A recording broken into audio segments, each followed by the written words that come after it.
Let's make a big hole bead. Kalypso Swirl is the design. We're going to make this on a 3/16 inch mandrel.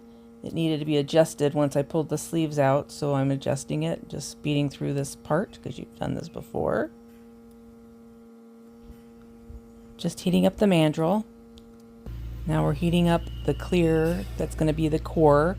I happen to use Zephyr from Double Helix on the inside of my bead as well as the encasing on the outside.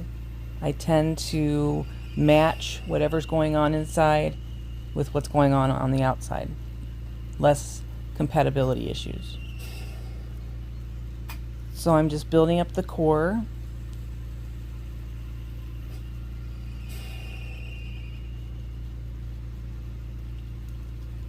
This way, all I really need is a very thin layer of Kalipso when I add that next.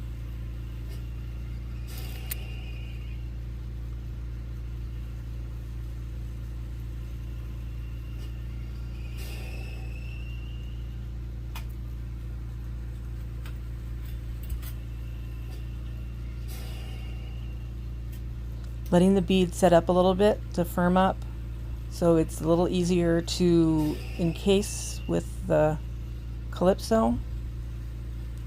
Adding Kalipso on the mandrel and then bringing it over the clear core. Very thin layer of Kalipso. That's all you really need. Keeping the clear core cool so it's not directly in the flame, and just adding the Kalipso one layer next to the last until you go all the way across the clear core.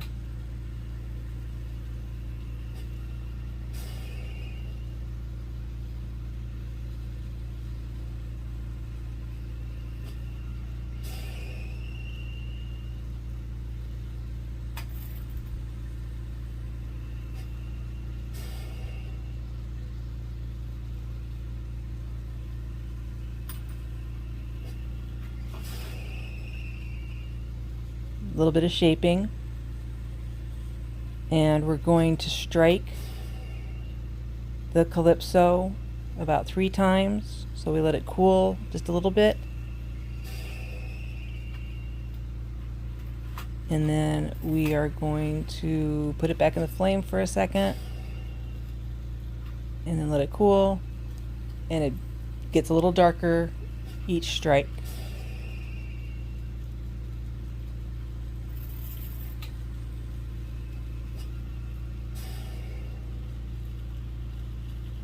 And then we're going to lightly reduce the surface. It needs very, very, very little to reduce. You're going for a silver metallic on the surface, and then you're going to pretty much keep it out of the flame while you're encasing it. Now we're using the Zephyr Clear. This is a smaller diameter rod, and we're just adding it layer by layer, one right next to the other, and trying to keep the bead out of the flame as much as possible.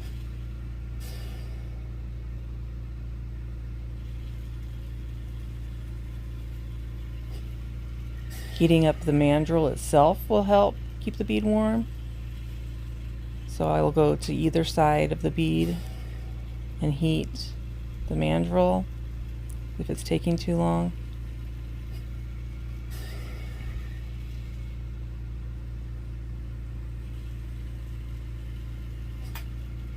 Just working our way across the bead till we get to the mandrel.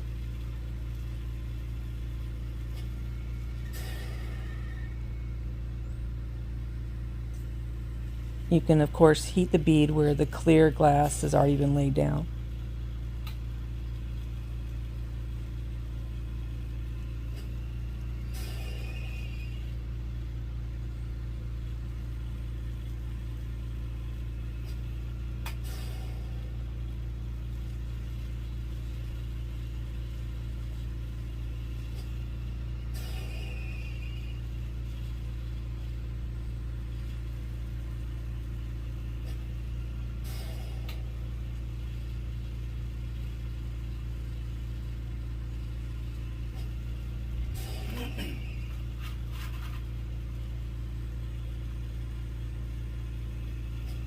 There I'm using the marver to push the last bit of clear over toward the mandrel and covering the Kalipso.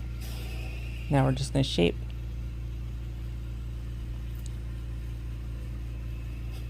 Get the clear smooth.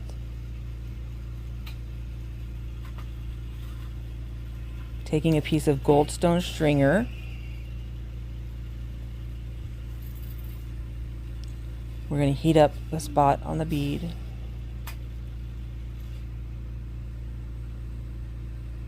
And plunge the stringer through the clear to the Kalipso, and then we're going to spin it, spiral it. Let it cool a little bit until you can snap it off.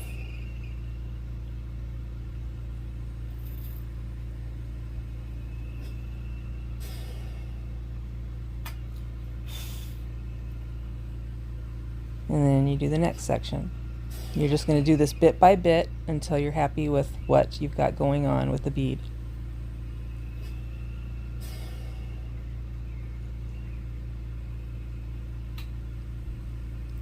As you go around the bead from one spiral to the next, you are going to avoid heating the goldstone that you've just laid down. You don't want to burn it out by melting that section directly. This technique, using the goldstone in the center of the spirals, is a technique that I learned from Andrea Guarino-Slemons back in 2010 when I took a class with her. She is who I also learned clear encasing from. I just hadn't figured it out before then. Now we'll just speed up and finish the rest of the spirals on the bead. Just random pattern going around until you're satisfied with how it is.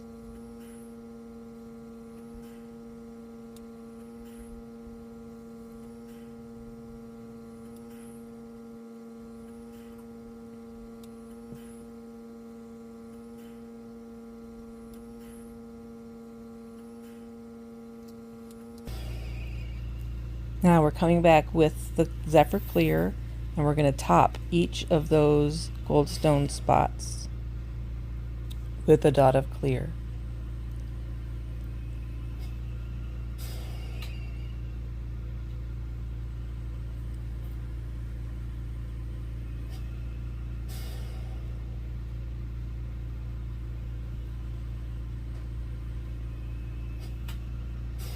And once you've got all those spots covered, you can heat it up, get it smoothed out.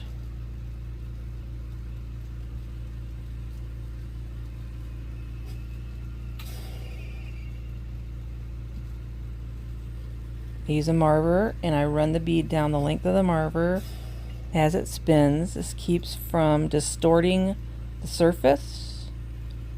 Keeps from distorting the design going on underneath the surface. And until I get it to a point where I feel I can just now shape it as it spins.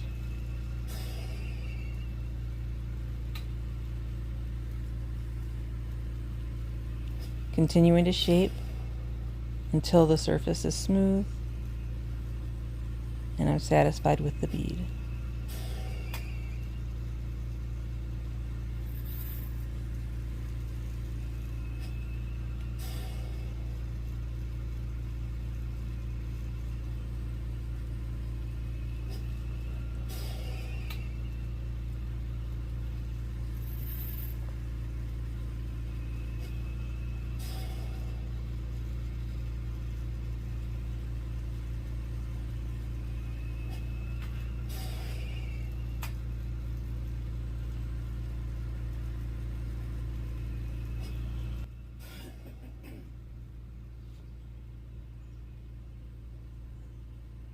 And there you go.